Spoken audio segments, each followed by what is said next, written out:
Hər gün bu çörəkdən yeyə bilərsiniz və qəti kilo almayacaqsınız. Sağlam bir çörək resepti paylaşıram sizlərlə. Burada dəqiq ölçü olmalıdır. 1 stəkan yulafa, 1 stəkan su əlavə edirik və blenderdən yaxşı keçiririk. Üzərinə biraz da zövqə görə duz əlavə edib qaçdırırıq və tavanı isidib tavaya bu şəkildə əlavə edirik. İlk öncə mən belə deyək, pankek formasında bişirdim balaca, daha sonra isə lavaş formasında bişirdim və onu da paylaşım ki, hər iki tərəfini üzərindən belə çömçə ilə basaraq yaxşı bişirmək lazımdır və belə şişməlidir içi bişsin deyə.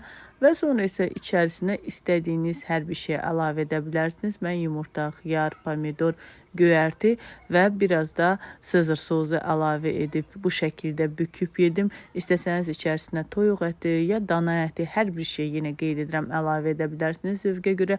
Dadı isə möhtəşəm, çox ləzzətli, doyumlu. Yəni bir sözlə bir dəfə hazırlayıb yesəniz hər gün yemək istəyəcəksiniz. Mütləq hazırlayıb dadına baxın, nuş olsun.